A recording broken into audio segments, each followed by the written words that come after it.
Nikhil struggle संपला.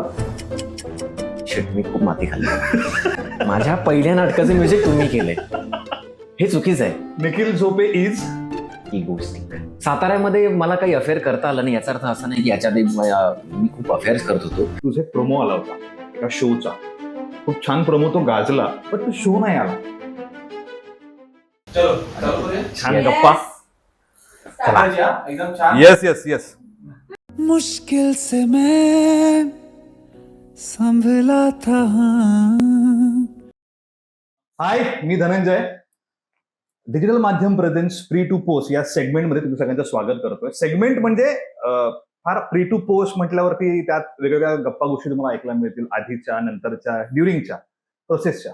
Film असो, serial असो, ऍक्टर असो, रायटर एडिटर असो, असे वेगवेगळे लोक तुम्हाला ते बघायला मिळतील. काही नाहीये, गप्पा आहे त्याच्यामध्ये. कॅज्युअल गप्पा होतील, करिअरला घेऊन, कामांना घेऊन, फन असेल याच्यामध्ये वेगवेगळ्या प्रकारचं. असं इंटरेस्टिंग सेगमेंट आहे हा. आणि यात आपल्यासाठी आमच्या जवळचा मित्र, एक खूप छान उत्कृष्ट ऍक्टर निखिल झोपे आज आलेला आहे. ठीक आहे, हे इंट्रोडक्शन आपण करूच, पण त्याबरोबर मी थेट प्रश्नाला हात घालेन पहिल्याच, की निखिल स्ट्रगल संपला. नाही, ऍक्च्युली थोडं इंटेलेक्च्युअल होईल. हा, होऊ दे. पण सर्वप्रथम थँक्यू, तुम्ही माझा विचार केलात आणि मला गप्पा मारायला बोलवलं. I am so glad. आणि माझ्याकडून तुम्हाला डिजिटल माध्यमाला खूप खूप शुभेच्छा. कारण माझे जवळचे मित्र इतकं काही करतात ते बघताना मला खूप आनंद होतोय. आणि माझ्याकडून आत्ता यापुढे जेव्हा जेव्हा काही मदत करता येईल, सहभागी होता येईल, ते मी करत राहील. Thank you. So coming back to your question, मला खूप उशिरा कळलं की आपण सगळे ऍक्टर्स, डिरेक्टर्स वगैरे जे काय म्हणतात स्ट्रगल करतोय किंवा काय, तर मला ते खूप उशिरा कळायला लागलं की हा खरं खूप निगेटिव्ह वर्ड आहे. कारण आपलं ठरलेलं आहे ना, एकांकिका, नाटक, सिरियलमध्ये काहीतरी मिळालं तर मग मोठा रोल, आणि मध्ये कुठेतरी सिनेमा मिळाला तर किंवा असं काहीतरी. तर ते स्ट्रगल करणं जे आहे ना, ते मला ऍक्च्युली जेव्हा मी हिंदी थिएटर करायला लागलो तेव्हा मला ते जाणीव झाली की मी स्ट्रगल करतोय सांगणं किती निगेटिव्ह आहे, कारण आपण तेच अट्रॅक्ट करतो. ओके. सो मी आता मॅनिफेस्टेशन किंवा युनिव्हर्स बद्दल नाही बोलत आहे, बट आपण ऍक्च्युली ते अट्रॅक्ट करतो असं मला वाटतं. So we have to accept it is part and parcel of this work आणि इंडस्ट्री. आणि हे सगळीकडेच आहे. म्हणजे उद्या आता मी हॉस्पिटॅलिटीमध्ये जॉब केलाय, मी तिथे पण जर का मला जॉब शिफ्ट करायचा असेल तर तो नवीन जॉब शोधणं, याला स्ट्रगल म्हणण्यापेक्षा मी अजून काहीतरी चांगलं करायचंय, मला उन्नतीकडे जायचंय, हा जर का पर्स्पेक्टिव्ह असेल तर काम करणं सोपं जातं असं मला वाटतं. सो पॉझिटिव्ह अप्रोच प्रत्येक वेळेला ठेवणं गरजेचं आहे. स्ट्रगलला आपण पॉझिटिव्ह अप्रोच या वर्डने करूया. ठीक आहे, तू आता म्हणालास की बाबा मी मध्ये जॉब पण करत होतो. सो मधला काही काळ तू इंडस्ट्रीपासून गायब होतास, म्हणजे थिएटर चालू होतं, तू काहीतरी कामं पण करत होतास, आणि अचानक मधून निखिल झोपे कुठे माहीत नव्हतं, किंवा तू गायब होतास का आणि कुठे होतास, काय त्याचं? मी ऍक्च्युली हॉटेल मॅनेजमेंट केलंय. अच्छा. सो फॉर्च्युनेटली माझं शिक्षण झाल्यानंतर मला जर्मनीला काम करायची संधी मिळाली. मी जर्मनीला गेलो. तिथे थोडंसं मी थिएटर एक्सप्लोर करू शकलो. पण मला काय माहिती त्या वयात मला कुठून सुचलं की आता आपलं शिक्षण झालं तर आपण आत्ताच वर्क एक्सपिरियन्स घेऊया. सो मी 5 वर्ष हॉस्पिटॅलिटीमध्ये जॉब केला. 5 वर्ष? हो. कारण मला माहितीये, तेव्हा मला कळलं होतं की मी आत्ता जो काही जॉब करीन त्याची जी काही मला सॅलरी मिळेल, ही सॅलरी वयाच्या 30व्या वर्षी मला नाही परवडणार. सो आणि तो एक्सपिरियन्स मला मिळणार नाही. एक्झॅक्टली. त्याच्यामुळे मला तेव्हाच असं वाटलं की आपण जॉब करावा. आपलं एक क्षेत्र खूप अनसर्टन आहे, तर तिथली अनसर्टनिटी मला पण बघायची होती कशी होती, आणि तेही क्षेत्र मला एक्सप्लोर करायचं होतं. कारण मला असं वाटतं की ह्या क्षेत्रात राहून आपल्याला माणसं ओळखता येतातच, त्यापेक्षा दुसरी अनेक क्षेत्र आहेत की जिथे पण आपण काम करून माणसांना खूप चांगल्या पद्धतीने ओळखू शकतो, ऑब्झर्व करू शकतो. आणि फॉर्च्युनेटली हॉस्पिटॅलिटी इंडस्ट्री असल्यामुळे मी दर दिवशी किमान 100 माणसांना भेटायचो. म्हणजे तिथे पण तुझा तो ऍक्टर जिवंत होता. ऍब्सोल्युटली. लोकांना भेटणं, कॅरेक्टर शोधणं वगैरे. ऍब्सोल्युटली. कारण एक तर काय होतं, तुम्ही जेव्हा 5 स्टार्स मध्ये जॉब करता तेव्हा तुमच्यासोबत काम करणारे मध्यमवर्गीय किंवा त्या कॅटेगरीतली सगळी माणसं असतात, आपले कलिग्स. पण जे कस्टमर्स किंवा आपले गेस्ट जे असतात ते, सो जस्ट इमॅजिन ना, 5 स्टार मध्ये so they can spend anything what ever they want. तर त्या लोकांसोबत डील करणं म्हणजे नुसतं गप्पा मारणं नाही, त्यांना हॉटेलमधल्या काही फॅसिलिटी सेल करणं, त्यांच्या माथी मारणं, त्यांच्या गळ्यात उतरवणं, हे तितकं सोपं काम नाही असं मला नंतर जाणवलं काम करता करता. सो मला तो एक कॉन्फिडन्स आला की मी युनो उच्चभ्रू लोकांसोबत राहू शकतो, वावरू शकतो, त्यांच्याशी बोलू शकतो. सो पुन्हा ऍक्टर म्हणून मला ते शिकता आलं की ह्या लोकांशी कसं बोलायचं. एक्झॅक्टली. ती प्रोसेस तुझी चालूच होती, म्हणजे ती नेव्हर एंडिंग प्रोसेस आहे ऑफकोर्स एका ऍक्टरसाठी. बरोबर. पण जिथे तू जॉब करत होतास, इंडस्ट्रीपासून गायब होतास, तरी तुझ्यातला ऍक्टर तिथे जिवंत होता आणि त्या गोष्टी ऑब्झर्व करायचा प्रयत्न करत होता. बरोबर. मध्यंतरीच्या काळामध्ये मे बी तू जर्मनीला जायच्या आधी किंवा नंतर, आय डोंट नो एक्झॅक्टली, ते प्लीज सांगशील की तुझा एक प्रोमो आला होता एका शोचा. खूप छान प्रोमो तो गाजला बऱ्यापैकी. तू आणि त्यासोबत अजून कोणतरी एक ऍक्टर होता, समथिंग काहीतरी, may be it's reality show or something काहीतरी होतं. तो शो आला, तो प्रोमो आला, पण तो शो नाही आला. अच्छा, ओके. तू स्टारचं बोलतोयस का? येस येस हां. येस. तो स्टारचा एक तो इव्हेंट होता, त्याचा तो प्रोमो केला होता आणि आम्हाला सांगितलं होतं की आता आपण हे पायलट शूट करतोय, प्रोमो करतोय आणि तो उत्तम शूट झाला होता. दुर्दैवाने मला आता त्या दिग्दर्शकाचं नाव आठवत नाहीये, ओके. पण त्या सरांनी इतकं छान ते शूट केलं. जावेद शेख म्हणून मला वाटतं क्रिएटिव्ह होते चॅनलचे, ते पण तेव्हा होते. आता ते नाही या क्षेत्रात, त्यांनी काम करणं सोडून दिलंय. पण तो प्रोमो आल्यानंतर तो खूप म्हणजे गाजला म्हणणं मला माहित नाही कितपत योग्य आहे. नाही, पण तो खूप definitely जणांनी गाजला. पाहिला खूप जणांनी. आणि लोकांनी तेव्हा ते खूप ओळखलं की अरे तू फायनली टेलिव्हिजन करतोयस. कारण त्यावेळेला माझं ठरलं होतं की आपल्याला टेलिव्हिजन करायचं नाही, कारण मी हिंदी थिएटरही करत होतो, मराठीही करत होतो आणि त्यावेळेला मला कळलं होतं की टेलिव्हिजन म्हणजे आपल्याला जमणार नाही, कारण आपल्याला ते प्रोसेस रिहर्सल वाचन वगैरे असं थिएटरची करून सवय आपण होती. छान आपल्याला मजा येईल ते करायला. पण पुन्हा तेच की ऐकीव होतं सगळं टेलिव्हिजन बद्दल. आता मी त्यात जेव्हा उतरलं तेव्हा मला त्यातले खास कळगे, त्यातले फायदे तोटे ह्या सगळ्या गोष्टी कळत आहेत. सो दुर्दैवाने त्या प्रोमो नंतर त्याचं पुढे काही झालं नाही किंवा काही होणार असेल किंवा आमचं काही कास्टिंग झालं नाही किंवा जे काय असेल ते. बट त्याची खूप छान मेमरी आहे. त्यातला माझा जो को ऍक्टर होता सौरभ भुसारी, त्याचं नाव, वाव, तर तोही अजूनही संपर्कात आहे आणि तोही उत्तम काम करतो हिंदीमध्ये. तर खूप चांगला प्रोमो होता तो. पण तो हिंदी शो होता की नाही, मराठी शो होता. ओके. आतापर्यंत असं किती पायलट शूट केलेत आणि त्याचं पुढे काही झालं नाही? Oh my God, pilot shoot तर म्हणजे मी तर एक अख्खी फिल्म केली पायलट शूट साठी. आणि खूप प्रथित यश आपले नट आहे, मी प्रथित यश नट खूप जबाबदारीने बोलतो त्या ऍक्टर्स बद्दल, मी त्यांची नावं नाही घेणार कारण माझे ते खूप चांगले मित्र आहेत आणि आता ते खूप चांगल्या प्लॅटफॉर्मवरती लिडिंग शोज मध्ये काम करतायत. तर असे खूप नट मंडळी होती त्या फिल्ममध्ये किंवा काही टेलिव्हिजन शोजचे पण पायलट म्हणा किंवा काय असं सगळं केलं होतं. पण ठीक आहे, पुन्हा मी तेच म्हणतो की हे पार्ट अँड पार्सल आहे आणि या क्षेत्राकडे बघण्याचा आपल्या सगळ्यांचा दृष्टिकोन कसा आहे त्याच्यावरती या सगळ्या गोष्टी अवलंबून आहेत. ओके. ह्यात जर का गोष्टींचा मी निगेटिव्ह इम्पॅक्ट करून घेतला असता तर कदाचित मी आता या क्षेत्रात नसतो, किंवा मी आता तुमच्याशी बोलताना सुद्धा किंवा बाहेर जे कोणी मला पालक विचारतात काही लहान मुलांचे की आम्हाला आमच्या पाल्याला घालायचं या क्षेत्रामध्ये, त्याला करायचं काय करू, तर मी त्यांना पॉझिटिव्हली सांगतो आणि हे अर्थात माझा पॉझिटिव्ह अप्रोच होता म्हणून. आता त्यामागे खूप माणसांचा हातभार आहे, तो वेगळा मुद्दा. ती सुरुवात खरं शाळेपासून झाली. सो तो माझा अप्रोच असल्यामुळे मला काही शिकायचंय. कुठली शाळेचं नाव? स्वामी विवेकानंद विद्या मंदिर, राणा प्रताप भवन हे माझ्या शाळेचं नाव, डोंबिवलीमध्ये. आणि आमच्या शाळेच्या 7 शाखा आहेत. आदिवासी पाड्यामध्ये देखील आमच्या शाळेच्या मला वाटतं 2 शाखा आहेत. ओके. तर तिथे जाऊन मला सेवा करण्याची संधी मिळाली होती शाळा संपल्यानंतर. मग तुला ते अभिनयाचं बाळकडू वगैरे ते शाळेपासूनच मिळालं? नॉट रिअली, पण शाळेत असताना माझ्या काही मित्रांकडे बघून मला वाटायचं की हे भारी आहे, हे आपल्याला का नाही मिळत. कारण तेव्हा शाळेमध्ये असताना ते विज्ञान मंडळ, वाङ्मय मंडळ, माझं अक्षर तेव्हा चांगलं होतं. तर देअर वॉज अ टाइम की शाळेमध्ये बऱ्यापैकी सगळे मी केलेले तक्तेच लागलेले होते. या बात. तर म्हटलं की अरे मी हेच करतोय, मला हे पण करायचंय. तर केदार बापट नावाचा आमच्या बॅचला एक मुलगा होता, तर तो हे सगळं खूप करायचा आणि त्या मला वाटायचं की अरे हे कधी आपल्याला संधी मिळाली नाही. कारण शिक्षकांचं असं होतं की अरे तू हे करतोयस, बरं हे करत असताना त्याची रिहर्सल चालू असायची. मी दोन्ही ठिकाणी मी पाय ठेवूच शकत नव्हतो. बरं ते विज्ञान मंडळ चालू असताना वाङ्मय मंडळाच्या वेगळीकडे काहीतरी चालू असायचं. प्लस काही समूह गाण्याच्या स्पर्धा असतील तर तेव्हा मी कोरस मध्ये गायचो. आणि गातोस? नाही गात नाही, पण मी कोरस द्यायचो. ओके. आता मला माहित नाही. ओके. पण तेव्हा माझा आवाज पातळ होता तेव्हा मी गायचो कोरस मध्ये शाळेत असताना. तसं सगळं आता एकदम अचानक आठवतंय. किस्सा आठवतो तुला कुठला शाळेतला किंवा काय पहिल्यांदा कधी काय केलंस किंवा एखादं नाटक किंवा एखादं काही आमच्या शाळेमध्ये विचारे बाई होत्या.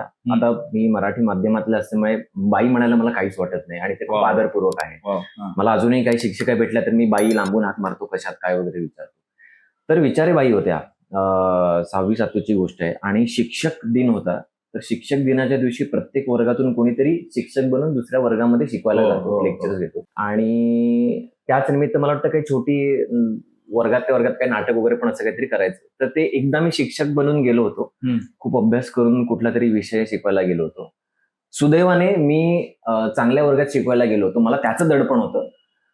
पण त्या वर्गातल्या मुलांनी काही विशेष त्रास दिला नाही, हे तितकंच चांगलं. तर म्हणजे पुन्हा तेच आहे की त्यांनी माझ्यासोबत काही वाईट वागले नाही किंवा वाईट अनुभव दिला नाही.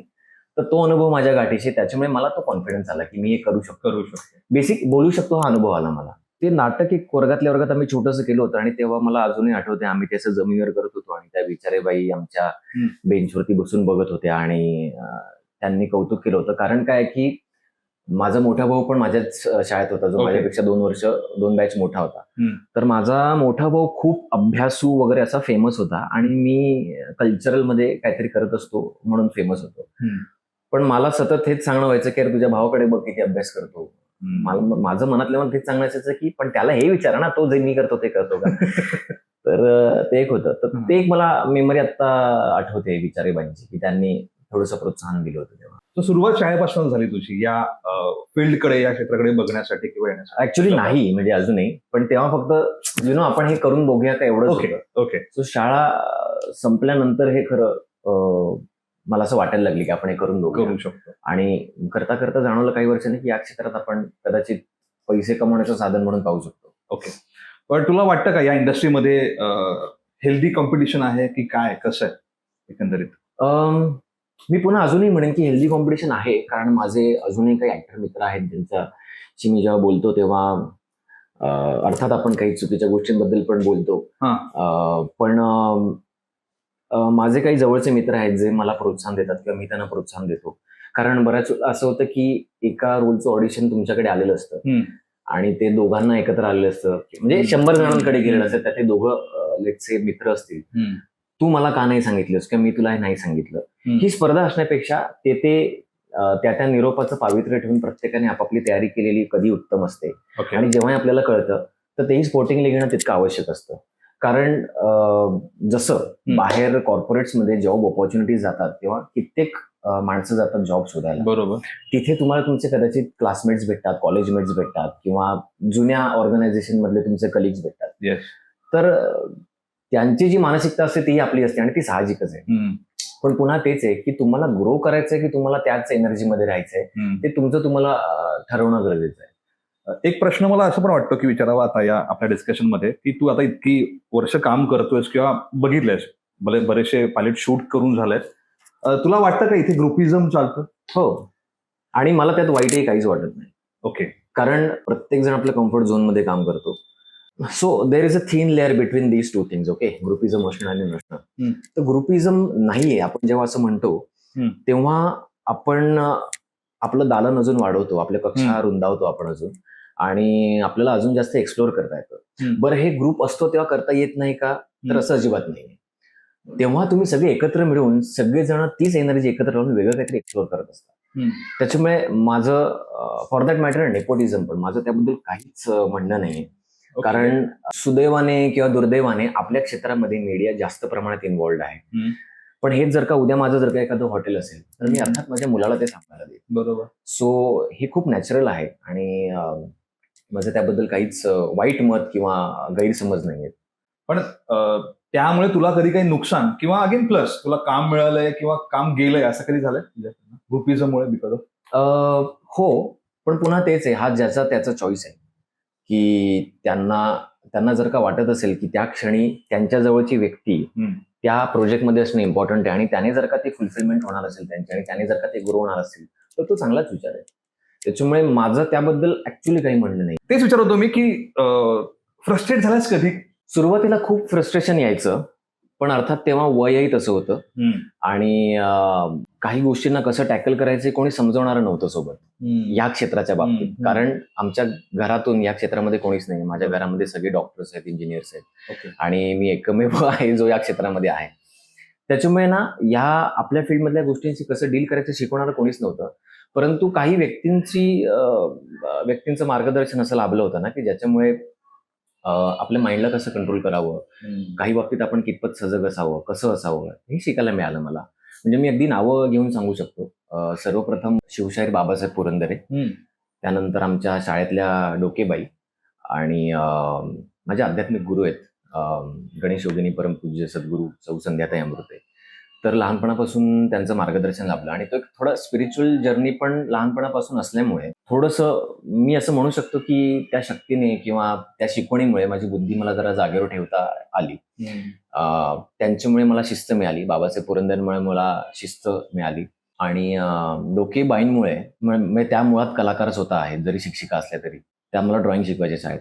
तर त्यांच्यामुळे मला बाकीच्या गोष्टींकडे, क्षेत्रांकडे बघण्याचा वेगळा दृष्टिकोन मिळाला. एक्झॅक्टली. म्हणजे खूप छोटं उदाहरण आहे त्या बाईंचं सांगायचं झालं तर. म्हणजे मी शाळेमध्ये सगळं करत होतो, तर जेव्हा एलिमेंटरी आणि इंटरमिजिएटची परीक्षा द्यायची वेळ आली तेव्हा माझ्या आईने नकार दिला नाही. अच्छा. पण वास्तविक माझे पालक मला सगळं करून देत होते शाळेत असताना. ही स्पर्धा, ती स्पर्धा, हे ते अमकं ढमकं टिळक. पण मग का नकार? चित्र चांगलं काढत नव्हतं? चित्र तर मी उत्तम काढत होतो डोकेबाईंच्या मते. तर तेव्हा बाईंनी सांगितलं की तुम्ही, तुमचा मोठा मुलगा इतका हुशार आहे, हा इतका हुशार आहे, तुम्ही याला बाकीचं सगळं करू देताय, मग हे का नाही देऊ देतात? तर तेव्हा माझ्या आईचं असं म्हणणं होतं की नाही, हे सगळं करतोय म्हणून तो अभ्यासात लक्ष देत नाही, आता त्याने हे पण जर का केलं तर तो अभ्यास अजिबातच करणार नाही. तर मला तेव्हा पुरतं वाईट वाटलं. पण ठीक आहे, म्हणजे मी नंतर माझ्या परीने चित्रकला करण्याचा प्रयत्न केला. तर म्हणजे ती एक सांगायची गोष्ट की डोकेबाईंमुळे मला तो एक विचार मला मिळाला, शिस्त लागली, दृष्टिकोन वेगळा कसा असावा ते कळलं. बाबासाहेब पुरंदरेंसोबत खूप जवळून काम करण्याची संधी मिळाली. म्हणजे त्यांनी डोक्यावरून हात फिरवला, त्यांनी स्पर्श केलाय. तर त्यांच्या जाणता राजा या महानाट्यात मी जवळजवळ 2003-4 सालापासून काम करतोय. आणि सुरुवातीचे काही वर्ष ते असायचे, ते दिग्दर्शन करायचे. आणि माझं सौभाग्य मी म्हणेन की आत्ताच अगदी जवळजवळ त्यांचं जेव्हा निधन झालं त्याच्या 1-2 वर्षाआधी एका आमचं फॅमिली फ्रेंड्स आहेत त्यांच्या लग्नामध्ये त्यांच्याशी भेट झाली. तर ऑफकोर्स आता इतकी मोठी व्यक्ती आहे तर सगळ्यांना त्यांना भेटायचं होतं, सगळ्यांना नमस्कार करायचा होता. तर मी तसंच लाईनीत उभा होतो आणि त्यांनी लांबून ओळखलं आणि निखिल राव असं म्हणून या असं करून त्यांनी हात मारले. तर मला ते इतकं भारावून आलं होतं तेव्हा की 93 वगैरे त्यांचं वय होतं आणि त्या माणसाच्या मी लक्षात आहे कारण मी ती भूमिका केली होती म्हणून. कारण त्यांनी सांगितलं होतं की आतापर्यंत आमच्याकडे तुम्ही जी भूमिका केली ती फक्त एकानेच केली होती, पण तुमच्यासारखी अजून कोणीच वठवली नाही. वा. तर ते त्या माणसाच्या लक्षात राहणं खूप मोठी गोष्ट होती. तर अशा काही माणसांचं मार्गदर्शन आणि त्यांचं साथ सोबत होती म्हणून मला असं वाटतं की मी थोडासा कुठेतरी चांगला विचार करू शकतो काही बाबतीत. क्या बात आहे. फ्रस्ट्रेशन बद्दल विचारलंच मी, आता फ्रस्ट्रेशन दूर करूया, आपण एक गेम खेळूया. इंटरेस्टिंग गेम आहे, तुला आवडेल. गेमचं नाव आहे wrong answers only. Wrong answers only. Yes. तुला काय वाटतं की लोकांनी तुझ्याबद्दल कोणती अफवा पसरवावी? हा जाम माच करतो यार हा. याला कास्ट नका करू, हा चांगलं काम नाही करत. It's very difficult to have him in team. Okay. बरं, तुझी आवडती मालिका कोणती? नाही, मी नाव घेणं पण फार चुकीचं ठरेल. सॉरी, मी नाही नाव घेऊ शकत. ठीक आहे, चल. मूवी. मी आत्ताच एक रिलीज झालेली मूवी पाहिली. तर आणि मी आत्ता येण्याआधी मी आत्ता त्यांचा पॉडकास्ट पाहत होतो आणि ते मूवी बद्दल जे बोलत होते, मी पुन्हा नावं नाही घेणार आता, पण तुम्हाला हे झाल्यानंतर नाव सांगेन. मी आणि राहुल मेहेंदळे आता मी एकत्र राहत ना, तर आमची जुळून सुट्टी आली होती आणि आम्ही तो सिनेमा पाहायला गेलो. बरं. आणि त्या सिनेमाचं ते जे प्रमोशन करतायत आणि ते सिनेमाबद्दल जे बोलतायत ते सिनेमात काहीच नाहीये तसं. तर तो सिनेमा आत्ता आहे नुकताच आलेला. बरं, त्याचं नाव सांगेन नंतर. ठीक आहे. निखिल नावाचा अर्थ काय? Wrong answers. फेल्युअर. ओके. एक लाईन तुला कम्प्लीट करायची रॉंग आन्सर किंवा wrong statement. Dhananjay Mane dash dash dash वर खाली करत असतात. Okay. Nikhil Zope is wrong answer द्यायचं. Wrong answer. इगोस्टिक. नटरंग मधील तुझ्या भूमिकेचं नाव? धनंजय माने. अप्सरा आली डॅश डॅश डॅश. अप्सरा आली सगळ्यांना नाचवून गेली. Okay, interesting. तुला लोक ओळखायला लागले आता सिरियल्समुळे आणि याच्यामुळे, का कुठल्या सिरियल्स तुला ओळखायला लागलेत लोक किंवा काय? फुलपाखरू ओळखायला लागले. त्याच्यानंतर अगबाई सासूबाई आहे. आता मी जी मालिका करतोय हुकुमाची राणी सन मराठीवर, त्या मालिकेमुळे ओळखायला लागलेत लोक. तुला काय वाटतं की कुठली बाजू लोकांनी बघावी, लोकांना पाहायला तुला आवडेल? तुझी कुठली बाजू निखिलची? ऍक्च्युली अगबाई सासूबाई मध्ये खरं तो निगेटिव्ह रोल नव्हता माझा, सपोर्टिंग म्हणून. हा, पण आपण म्हणू शकतो की थोडक्यात न आवडणारे भूमिका मी आतापर्यंत लोकांनी केल्यात आणि आता करतोय. निखिलची कुठली बाजू लोकांना बघायला आवडेल? कारण का मेजरली तू निगेटिव्ह रोल्स जास्त केले, तर Right. तशा प्रकारचेच रोल बघायला आवडतील लोकांना, की तुला काय वाटतं कुठल्या? मला असं वाटतं प्रेक्षकांना जे आवडतं ते मला जरूर द्यायला आवडेल. ओके. परंतु एक कलाकार म्हणून मला सुद्धा काही वेगळ्या भूमिका करायच्या आहेत, करून पाहायच्या आहेत आणि सातत्याने करत राहायच्या आहेत. तर ती संधी मला प्रेक्षकच देऊ शकतात. त्याच्यामुळे माझं तेही सांगणं असेल की माझ्या ज्या कुठल्या वेगळ्या प्रकारच्या भूमिका करून त्याला सपोर्ट करा.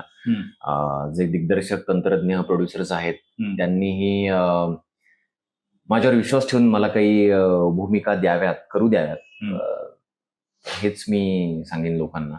आणि माणूस म्हणून निखिलला त्यांनी जास्तीत जास्त ओळखण्याचा प्रयत्न करावा असं मी त्यांना सांगेन. कारण भूमिका आहे आणि माणूस म्हणून निखिल हा वेगळा आहे. कसा आहे निखिल माणूस म्हणून? मीच माझ्याबद्दल सांगायचंय. हा, ऑफकोर्स. खरं सांगायचं. खरं सांगायचं. Correct answers only. तर आय एम पीपल्स पर्सन. मला माणसं लागतात अवतीभोवती. पण माणसांमध्ये असून मी बऱ्याच वेळेला एकटा असतो, बाय चॉईस समटाइम्स.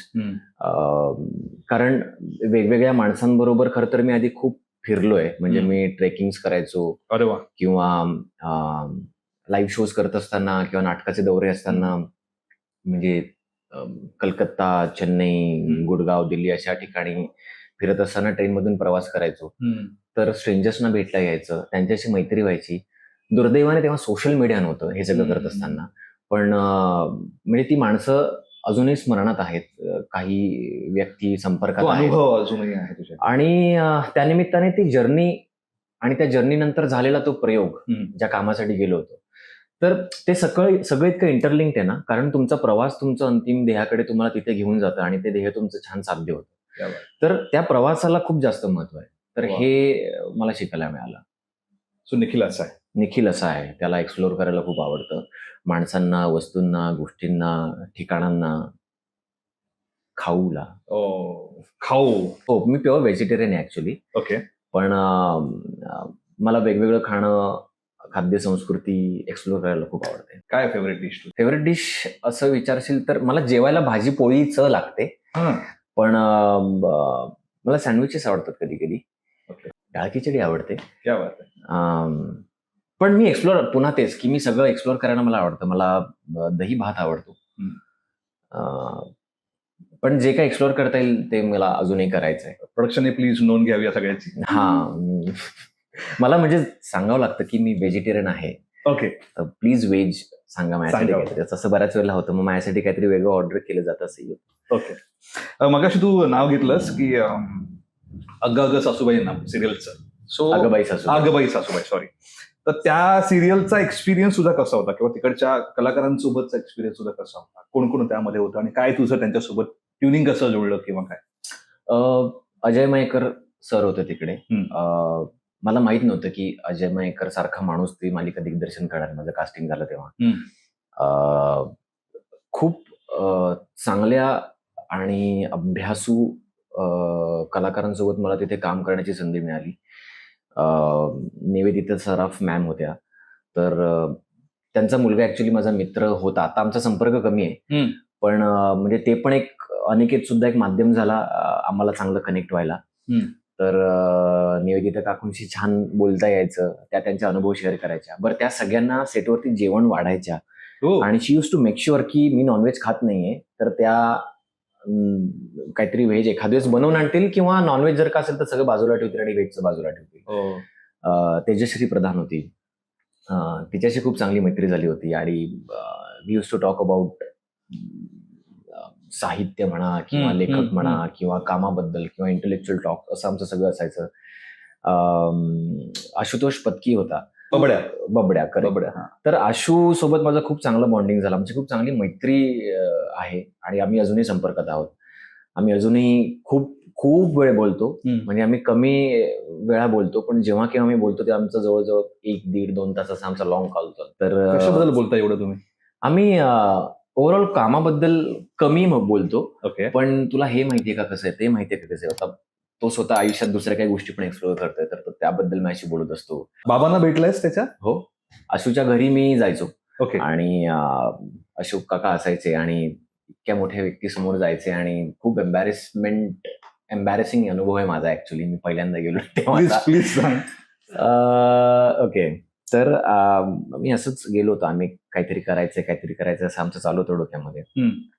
तर म्हणजे कामाशी निगडीत. तर मी गेलो आणि काकांनी दरवाजा उघडला आणि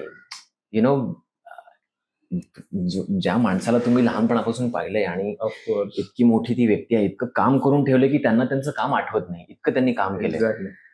तर त्या माणसाने दरवाजा उघडला आणि नॉर्मल आपले बाबा असे तसे ते त्याचे बाबा, आणि त्यांनी दरवाजा उघडला आणि मी येऊ का असं विचारलं. म्हणे अरे हो म्हणून दरवाजा उघडला.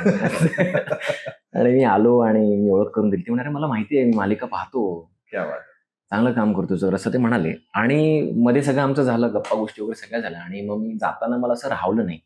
तर माझं पहिलं एक व्यावसायिक नाटक होतं ज्याचं संगीत त्यांनी केलं होतं. मग मी ती आणि ती 2008 साली केलं होतं. आणि हेमंत भालेकर त्याचे दिग्दर्शक होते.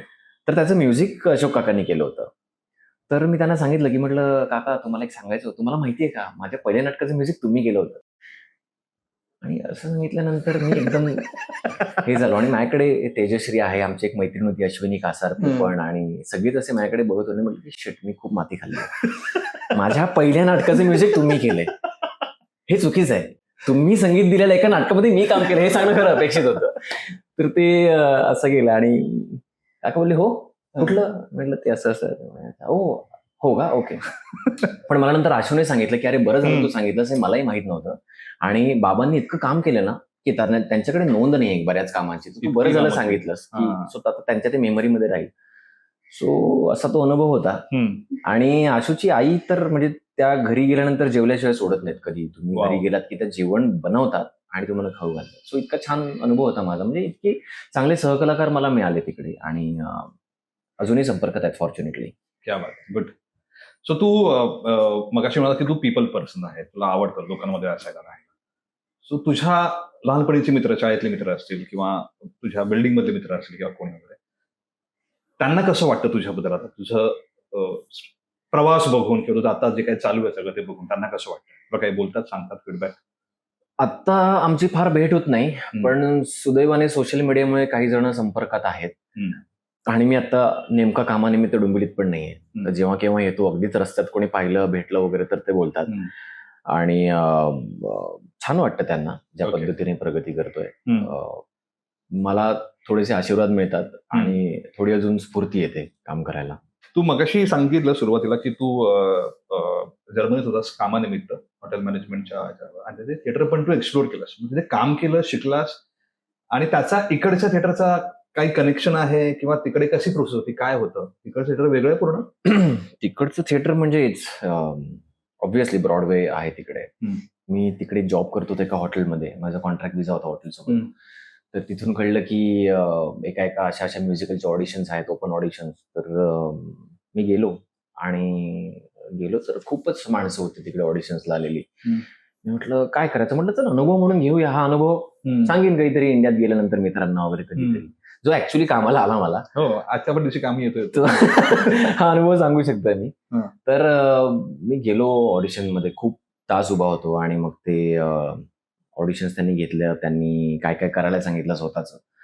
तर मी तिथे जेव्हा गेलो तेव्हा माझ्याकडे मी इंग्लिशमध्ये काही काम केलेलंच नव्हतं. त्याच्यामुळे मी काय करायचं हा मला प्रश्न पडला. तर मी उत्स्फूर्तपणे मला जे सुचेल ते केलं मराठी भाषेमध्ये, मराठी आणि हिंदी. तर त्यांना ते बॉडी लँग्वेजवरून त्यांना कॉन्फिडन्स कळला. आणि मग त्यांनी काही थोड्याशा मूव्स करायला सांगितल्या, म्युझिक लावलं, त्यांनी डान्स करायला सांगितला. डान्स असा केला नाही, सो ते ऑडिशन जे होतं ना ते टार्झनचं होतं. ओके टार्झन जे म्युझिकल आहे त्याचं, ओके आणि कास्टिंग त्यांचं चालू होतं. टार्झनचे जे मित्र आहेत माकड ओके त्यांच्यासाठी चालू होतं. सो त्यांना मोबिलिटी चांगली असलेले कलाकार हवे होते. सो मी फ्लेक्झिबल होतो तेव्हा प्रचंड. तर आणि मी नुकतंच ना जर्मनीला जायच्या आधी छाऊचं वर्कशॉप केलं होतं आणि कलरिपॅटिचं वर्कशॉप केलं होतं. तर ते कलरिपॅटीमध्ये ते मगरीसारखं काहीतरी आहे ना, तर ते करता आलं मला आणि ते पाहून त्यांना आलं की हा इनफ फ्लेक्झिबल आहे. सो त्यांनी मग नेक्स्ट राऊंडला बोलवलं आणि मग ते त्यांना आवडलं आणि मला ते नंतर कळलं की खूप साऱ्या आर्टिस्टमधून आम्ही काहीतरी 40-50 जण सिलेक्ट झालो होतो. त्यातला मी एकमेव होतो ज्याच्याकडे शिक्षण नव्हतं ओके आणि बाकीचे काय होते त्यांच्याकडे अनुभव होता पण शिक्षण नव्हतं. सो तिकडे बेसिकली तुम्हाला क्लासिकल डान्सर असावं लागतं किंवा असं काहीतरी डिग्री असणं गरजेचं आहे. तर ते त्यांनी केलं होतं आणि माझ्याकडे काहीच नव्हतं. म्हटलं ठीक आहे चल मी इथपर्यंत आलोय. आणि मग ते सगळी प्रोसेस आली. मग त्यांनी म्हणलं की ठीक आहे तू चांगलं करतोयस आणि वगैरे वगैरे. मग ना एक त्यांचं फायनल दिवस होता. सकाळी त्यांनी 8 वाजता आम्हाला बोलवलं होतं. मी पोहोचलो 8 वाजता आपल्या ट्रॅक पॅन्ट घाणेरड्या आणि ह्याच्यामध्ये जे जमेल त्याच्यामध्ये. आणि मी सगळ्यांना बघतोय फुल तयारीने सगळे आले होते. शिट यार आपण म्हणजे काहीच माहित नाही आपल्याला. तर ते सगळे तिथे त्यांचे ते बार्स असतात त्याच्यावरती सगळे वॉर्मअप करत असतात आणि मी काय नाही आपलं जिम मध्ये आपण वॉर्मअप करतो तसं आपलं वॉर्मअप करतोय बॉडीला. आणि ते सगळं झाल्यानंतर मग त्यांनी पेअर केलं 2-3 जणांचं आणि त्यांना काहीही करायला सांगितलं. तुम्हाला जे आत्ता सुचेल ते तुम्ही इम्प्रोव्हाइज करा. मेड बी डायलॉग, मेड बी काही असेल, बॉडी मुवमेंट्स वगैरे. तर ते सगळं झालं आणि माझा ऍक्च्युली 0 परफॉर्मन्स होता आमच्या तिघांमध्ये. काहीच करत नव्हतो. मी फक्त बोलत होतो कारण ते जर्मनीमध्ये बोलत होते आणि मी फक्त बेसिक मला कम्युनिकेशन येत होतं. तर मग तर त्यांना काय आवडलं, माझा जो गोंधळ झाला होता ना, तो त्यांना वाटलं मी ते ऍक्टिंग करत होतो. ओके मला काही कळत नव्हतं. त्यांना ती ऍक्टिंग वाटत होती. सो असं करून त्यांनी ओके म्हणजे ते माकडाच्या कॅरेक्टरिस्टिक्स मध्ये बसलं. सो ते ओके म्हणाले आणि मग एक आठवड्याभरानंतर मला वाटतं त्यांनी परत बोलवलं होतं फायनल पेपर वगैरे करायला आणि मी गेलो. आणि मला सवय होती की जाताना आपलं पासपोर्ट कॅरी करायची. तर त्यांनी सगळे डिटेल मागितले आणि तिकडचं जसं आपलं आधार कार्ड आहे तसं तिकडे कार्ड असतं. मी नाव विसरलो त्याचं. म्हणले माझ्याकडे नाहीये. म्हटलं मी आता पासपोर्ट आणि व्हिसा आणलाय. तर त्यांनी ते बघितलं तर त्याच्यावरती ते कॉन्ट्रॅक्ट व्हिसावरती होतं. त्यांना कळलं त्या हॉटेलसोबत. तर ते म्हणले की तुम्ही नाही करू शकत, तुमचं ऑलरेडी कॉन्ट्रॅक्ट आहे. मी म्हटलं ते मला परमिशन देतील पण इंडियासारखं तिथे काही नाहीये कारण तिकडची संपूर्ण एंटरटेनमेंट इंडस्ट्री गव्हर्नमेंटच्या अंडर आहे. त्याच्यामुळे तुम्ही इझिली आपल्यासारखं तिथे कुठेही काहीही नाही करू शकत. जसं मला आता वाटलं की मी जॉब करतोय चल उद्या एका फिल्ममध्ये काम करून येतो, तसं तिकडे नाही चालत. त्याच्यामुळे मला ते करता नाही आलं. पण मग मी त्यांना खूप रिक्वेस्ट केली, त्यांच्या पाया पडलो. मला एक 15 दिवस त्यांनी रिहर्सल्सला त्यांच्या येऊ दिलं. फक्त बसून मी बघत होतो ते कसं करतात काय करतायत. आणि बिग रिहर्सल हॉल त्यांचा, हार्नेस वगैरे लावून सगळे प्रशिक्षण घेतायत, उड्या मारतायत, ते सीन मध्ये काय काय करतायत असं सगळं होतं. ते खूप छान अनुभव होता माझा. आणि त्याहून महत्वाचं काय की नटरंग सिनेमा त्यावर्षी म्युन्शन फिल्म फेस्टिवलमध्ये काहीतरी होता आणि तिथल्या काही कलाकारांनी तो पाहिला होता जिथे होते. तर तिथे तुला ओळखलं त्यांनी? मी सहज सांगितलं की म्हटलं मी असा इंडियामध्ये मराठी फिल्म इंडस्ट्री त्याच्यात मी काम करतो. म्हटलं आता असा सिनेमा होता. तर त्यांनी सगळ्यांनी तो नटरंग सिनेमा पाहिला होता फिल्म फेस्टिवलमध्ये. तर मी त्यांना कॅरेक्टर सांगितल्यानंतर ते म्हणाले की ओके ओळखलं वगैरे. सो त्यांच्यासाठी movie actor is a very big thing. आपल्यामध्ये कोणीही सहज आत्ता उठून कोणीही म्हणजे मूवीमध्ये जाऊन एखादा रोल करू शकतो. तर तिकडे तितकं सोपं नाहीये. Because you have to have your manager, they will arrange meeting, तुमचं कास्टिंग करतील वगैरे अशा सगळ्या गोष्टी. सो प्रॉपर प्रोसेस आहे. सो त्यांच्यासाठी ती खूप मोठी गोष्ट आहे. आणि मला असं की ठीक आहे म्हणजे मूवीमध्ये छोटासा रोल केलाय काय त्याच्यामध्ये एवढं. तो पुन्हा एकदा या सर्वांचं श्रेय ऑफकोर्स मी रवी जाधव सरांना देईन कारण माझ्यासारखं कॅरेक्टरला त्यांनी पहिल्या स्क्रोलमध्ये माझं नावही दिलं होतं.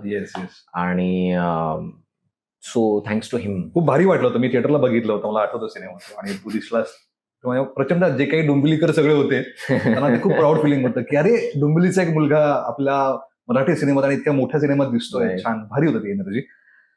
तू नंतर इथे येऊन किंवा त्या नंतर तू इंग्लिश थिएटर वगैरे केलंस दाभोळकर सरांसोबत है ना? मी भरत दाभोळकर सरांसोबत एक नाटक केलं होतं. तर ज्याच्यामध्ये एकच ह्युमन कॅरेक्टर होतं, प्रिन्स. आणि बाकी सगळे पपेट्स होते रामदास वाद्यांचे. तर सुरुवातीला मी असाच तिथे एक साईड ऍक्टर म्हणून गेलो हं.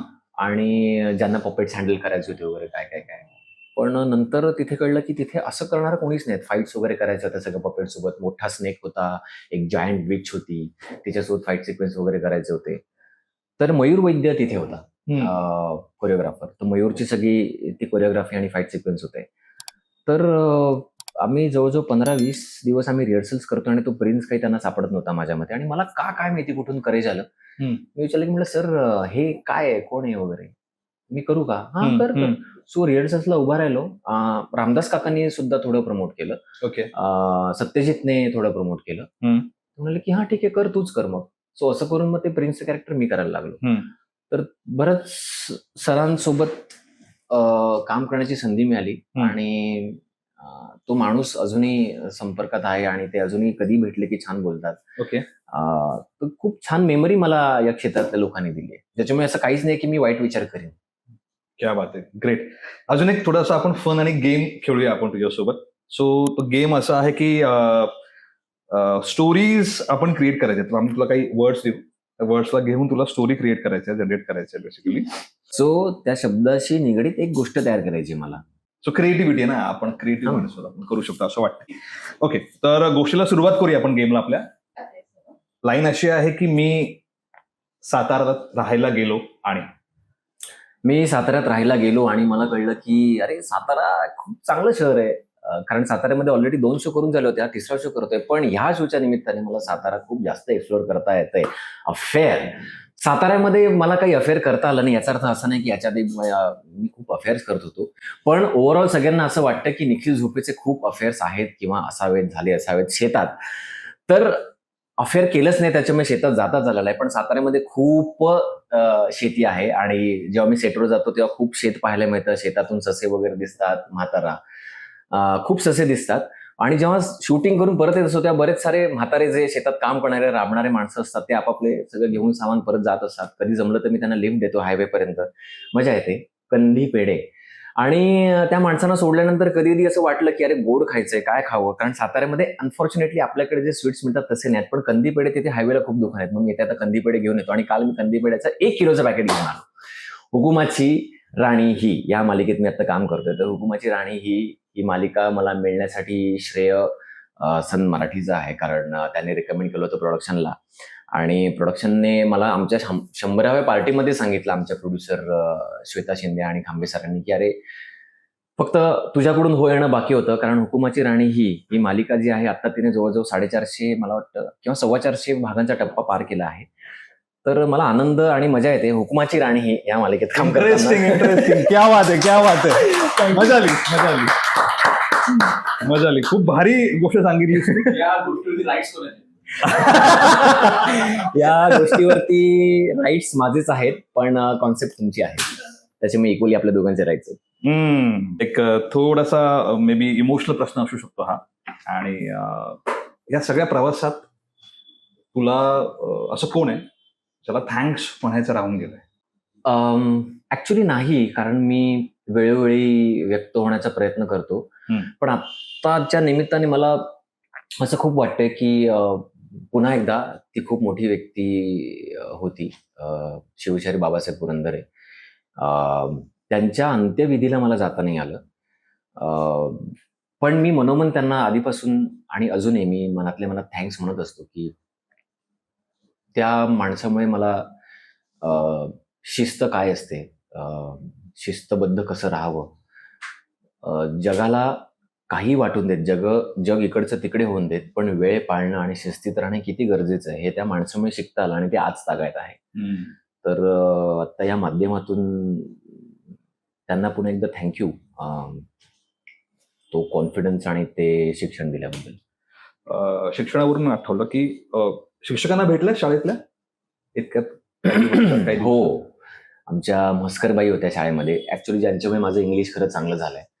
आणि 7वीत असताना मला खूप वाटायचं की यार आपल्याला इंग्लिशच येत नाही, आपल्याला इंग्लिशमधलं काहीच येत नाही. कारण आम्हाला 7वीपर्यंत ज्या इंग्लिश शिकवणाऱ्या शिक्षिका होत्या त्या सगळ्याच भाषा शिकवायच्या, सगळेच विषय शिकवायचे. तर मला डेडिकेटेडली इंग्लिश शिकवणारा कोणीतरी होता. आणि 8वीमध्ये असताना त्या म्हस्करबाई आल्या आणि आय टेल यू त्यांनी काय इंग्लिश करून घेतलं आमच्याकडून. तर अजूनही भेटतात त्या कधी कधी. रादर आत्ता 4-5 दिवसापूर्वी त्यांनी फेसबुकला काहीतरी कमेंट केली होती माझ्या फोटोला. मला इतकं भारी वाटलं की यार ह्या बाई अजूनही संपर्कात आहेत. त्यांचे मिस्टर कधी कधी भेटले की हाय हॅलो करतात बिल्डिंग खाली वगैरे. तर मस्करबाईंना मी शेवटचं भेटलो होतो. परळीकर बाई होत्या ज्यांच्यामुळे थोडासा भिडस्तपणा आला असं आपण म्हणू शकतो. आम्हाला 8वी 9वी 10वी मध्ये मला वाटतं आमच्या त्या वर्ग शिक्षिका होत्या. तर त्यांच्यामुळे खूप काही शिकायला मिळालं. तर त्यांच्याशी मेसेजेसवरून संपर्कात असतो. आणि डोकेबाई कधी कधी त्यांचाच फोन आला तर म्हणजे मी करत नाही असं नाही, आठवण येते पण तू आहेस त्यांच्याशी कनेक्टेड आहे ऍब्सोल्युटली. ओके, त्यांना वाटत नसेल तरी मी कनेक्टेड आहे. क्या बात आहे. मला एक गोष्ट सांगायची तुझ्याबद्दल की मी जेव्हा फर्स्ट टाइम निखिलला भेटलो होतो किंवा निखिलबद्दल मला कळलं, निखिल झोपेबद्दल, सगळ्यात पहिली गोष्ट त्याची मला जी आवडली होती ती म्हणजे त्याचं स्टाईल. त्याची कपडे घालण्याची स्टाईल जी होती ती जबरदस्त होती. आणि त्यामुळे तो लक्षात राहिला माझ्या की त्याच्याशी बोललो पण याला बघितलं होतं मी आणि म्हटलं अरे काय आहे, काहीतरी वेगळं आहे या माणसामध्ये. सो हे स्टायलिंग तुझ्याकडे कसं आलं? मग त्यानंतर तू मॉडेलिंग पण केलंस, राईट, करतोस रादर आत्ताही. सो त्याचं स्टायलिंग कसं आलं ते ऐकायला आवडेल मला. मला खरंच नाही माहिती माझ्याकडे कसं आलं. आणि मला आता तुझ्याकडून किंवा तुझ्यासारख्या काही माझ्या जवळच्या मित्रमैत्रिणींकडून कळतंय की मी काहीतरी बरा दिसतो किंवा चांगले कपडे घालतो. फिरत असताना म्हणा किंवा जात असताना चांगलं काय आणि वाईट काय याची नजर तयार झाली माझी. आणि आपण वेगळे कसे दिसू शकतो किंवा असू शकतो यामागचा अभ्यास सुरू झाला असं आपण म्हणूया. त्याच्यामुळे मग सुरुवातीला तर वाचन करायचं होतं, तर ठप्प आहे, वाचन वगैरे काहीच नाही. पण मग काही मॅगझिन्स तेव्हा यायचे, अगदी म्हणजे सुरुवातीला चंपक, ठकठक वगैरे हे सगळं वाचायचो. मग ते जे चित्र असायचे ना ते रंग बघायचो. त्यानंतर मग इंग्लिश मॅगझिन्स आले, काही फॅशन मॅगझिन्स बघायला सुरुवात केली. माझा एक मित्र आहे मंदार गोखले, तर त्याने मला तेव्हा सांगितलं होतं की अरे तू मॅगझिन्स बघायला सुरुवात कर, तुला पोर्टफोलिओ करायचा असेल तर. कारण माझा पहिला पोर्टफोलिओ करताना काय करायचं मला माहितीच नव्हतं. तर त्याने मला तेव्हा मार्गदर्शन केलं होतं की पोजेस वगैरे कशा द्यायच्या आहेत तुला बघायचं असेल तर ते मॅगझिन्स बघ. तर मॅगझिन्स बघून मला असं वाटत होतं की पोजेस वगैरे ठीक आहे, हे कपडे जाम भारी घातले. तर पोज पेक्षा ना कपडे त्यांचं अर्ध काम करताय असं मला तेव्हा जाणवलं होतं, कळलं होतं. तर मग असं करत करत मी एक्सप्लोर करायला लागलो. चांगलं काय वाईट काय कळायला लागलं. मग आपण आहोत मध्यम वर्गातून, आपण काही फार महागडे ब्रँडेड कपडे घेऊ शकत नाही. तर ती नजर माझी तयार झाली की स्वस्तात मस्त कुठे मिळेल, मग ते शोधायचं, स्काउटिंग करायचं, 100 दुकानात जा, मग ते शोधा आणि मग ते आपल्याला कसं दिसतंय, अरे हे छान दिसतंय हे कळायला लागलं. मग ते सगळं कॅरी कसं करायचं कळायला लागलं. हा कॉन्फिडन्स अर्थात नाटकाने दिला, पण मग तेही मी एक्सप्लोर करायला लागलो तसं. आणि कॉन्फिडन्स इज द ओनली की आय वुड से. डेफिनेटली. तुझे कपडे घालून तू ज्या प्रकारे चालायचं वावरायचं ना ते दिसायचं की अरे हे ह्याच्याकरताच कपडे बनवलेत की काय, किंवा ते इतके परफेक्ट त्याला बसायचे, त्याचा कॉन्फिडन्स इतका त्याला दिसायचा कपड्यांमधून, त्या भारी वाटायची पर्सनॅलिटी. ओके, एक अशी उडती खबर आली आमच्यापर्यंत की तुम्ही एंगेज वगैरे झालेला आहात असं कळलंय आम्हाला. ते काय खरं आहे का की कसं आहे की अफवा आहे ती पण एक? मी एंगेज्ड आहे माझ्या कामाशी. ओके. तर ओके माझी नितांत श्रद्धा आणि ओके निष्ठा आहे माझ्या कामावरती. ओके, श्रद्धा की निष्ठा ते आपण ठरवूया. तर पण असं काही असेल तर लवकरच सगळ्यांना कळेल. ओके ओके, गुड, चांगलं. म्हणजे ती अफवा नाही आहे. बरं, एक शेवटचा गेम आहे आपला अजून. त्यात तुला काही नावं दाखवू आम्ही, ती अक्षरं शफल केलेली आहेत, ते करेक्ट करून मूवीचं नाव ओळखायचं. ठीक आहे, खूपच सोपं वाटतं मलाच. हा माझ्याबद्दलचा कॉन्फिडन्स आहे. तू सहज ओळखशील असं वाटलं मला म्हणून. ठीक आहे, सुरुवात करू आपण अगदी सोफ्यापासूनच, काय हरकत नाही. तू फक्त लढ म्हणा. बरं, परफेक्ट. एक, मी शिवाजीराजे भोसले बोलतोय. ओके. हे मराठी माध्यमातलं आहे bro. हे सहज ओळखशील तू. मुळशी पॅटर्न. खूपच सोपे प्रश्न काढले सुरुचिता तू. हे तुला ओळखताच आलं पाहिजे लगेच. अरे वा, जितक्या फास्ट ओळखलंय. हरिश्चंद्राची फॅक्टरी. ग्रेट. इथे मी म्हणेन की निखिल जिंकलाय आणि आमची कॉन्टेंट रायटर, क्रिएटिव्ह रायटर हरलेली आहे. अजून एक बाकी आहे. अगं बाई अरेच्या. क्या बात है. हे असतात मराठी शाळेतली मराठी मुलं. Exactly. कडाक. 10वी एक पर्यंत नंबर. संपूर्ण मराठी माध्यम. एक number. Nikhil, thank you so much. मजा आली दिवसात गप्पा मारताना. खूप साऱ्या आठवणी सांगितल्यास आणि होप तुलाही आवडते असतील प्रश्न, काही तुला काही जुन्या आठवणी आठवल्या असतील आणि इंटरेस्टिंग सगळं वाटलं असेल. So all the very best. तू जे काही करतोयस तुझ्या फ्युचरसाठी तुला खूप मोठी मोठी कामं मिळो, तुला हवं ते करता येऊ, हीच डिजिटल माध्यमकडनं तुला शुभेच्छा आहे. Thank you so much once again. Thank you so much Dhananjay. तुम्हाला सुद्धा, तुषारला, तुला, तुमच्या डिजिटल माध्यमला आणि तुमच्या ह्या उपक्रमासाठी तुम्ही माझा विचार केला हेच मला खूप भारावून टाकणार आहे. कारण काम करत असताना कधी कधी वाटतं ना, अरे आपल्याला खूप काम करायचं आहे अजून, पण मला असं वाटतं की अशा माध्यमातून आपल्याला कदाचित पोचपावती मिळत असते की आपण काहीतरी काम केलं ज्याची नोंद घेतली जाते. तर थँक्यू, तुम्ही मला बोलवलं आणि माझ्याकडून तुम्हाला खूप शुभेच्छा. तुमच्या प्रत्येक उपक्रमामध्ये तुम्ही माझा जरूर विचार करा, कारण मित्र म्हणून मला तुमच्यासोबत उभं राहायला आवडेल. डेफिनेटली. आणि आम्ही पण तू विचार केला की सुरुवात करायची तर मग पहिलं कोणाला बोलवायचं, आपला कोणतरी असलं पाहिजे, असं झालं आमचं. सो आपलं कोण आहे, तुषार पण म्हणाला अरे निखिललाच बोलूया, निखिलला विचारूया आहे का अवेलेबल, आणि अनायासे तू होताच अवेलेबल आज, त्यामुळे ते शक्य झालं. Thank you so much once again. Thank you.